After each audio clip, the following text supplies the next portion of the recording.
federação tem que ser pro povo. A federação não é do presidente, a federação é dos atletas. Ela está fechada. Ela tem que estar presente para o jogador. A federação do Sinuca é para ser um jogador, para patrocinar, para criar eventos, para fazer essa coisa. Mas vocês estão querendo, por exemplo, uma reunião com o jogador do Rio Grande do Sul? Não, a primeira coisa que a gente tem que fazer é tomar de conta da federação. Aí a partir de tomar de conta da federação, a gente começa a montar torneios, fazer reuniões centralizadas, pegar o Seridó, por exemplo, o Seridó tem que ter representante da Federação do Seridó, tem que ter representante do Alto Oeste, tem que ter representante de Natal, tem que ter representante de todo o campo. E alguém que chega e fale, certo? Tem que tirar do papel, tem que ser do papel, e tem que filiar as pessoas que jogam sinuca. Exatamente. Porque a federação só é forte com as pessoas que jogam sinuca. Já tem a federação do papel. Sem jogador. Como é que tem uma federação sem jogador? Já, por exemplo, agora esse campeonato agora Norte-Nordeste, por exemplo, a federação tivesse entrado, que tivesse dinheiro em caixa, vamos fazer um torneio seletivo, vai 6, ou 4, quem é os 4? Vamos fazer essa. É fácil, né? Mas a intenção é essa. Sistema. Vai ter um brasileiro. E o importante é ver as pessoas.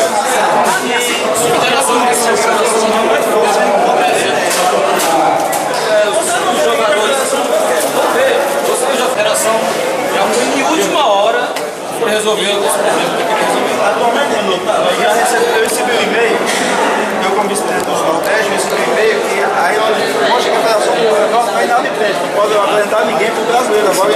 Tá vendo aí? Eu já passei o e-mail para a presidência da federação pedindo para ele se regularizar. Cada pessoa que está aqui, as pessoas que não estão presentes aqui, convida, liga para as pessoas que você sabe que joga, vamos? Quanto mais gente dá, melhor. Exatamente. É isso que nós temos. Minha intenção é essa. Eu conheço 10, ele conhece mais 10, se 10 for mais uns 2, nós vamos chegar lá com 30 jogadores. Essa situação, eu venho isso na federação. Isso há 20 anos que eu venho com isso que não acontece. Que não acontece, rapaz. Nós estamos órfãos. Eu vivia marcando, marquei reunião com ele 200 vezes. As pessoas. Na presidência. A gente conhece quem é que está na mão, não tem nada contra as pessoas, por exemplo, o Louro, que é o presidente, mas o Louro não bota o negócio para andar. É igual na época de Pedro Dias, a presidência era, né, que conhece era o curso dele, não aconteceu. Então a gente vai para tocar bicho, a gente quer, ninguém está querendo nada pra gente não. Primeiro lugar, quem está aqui, ninguém vai pensando que é para botar dinheiro no bolso, não é para isso, é para ter uma federação atuando.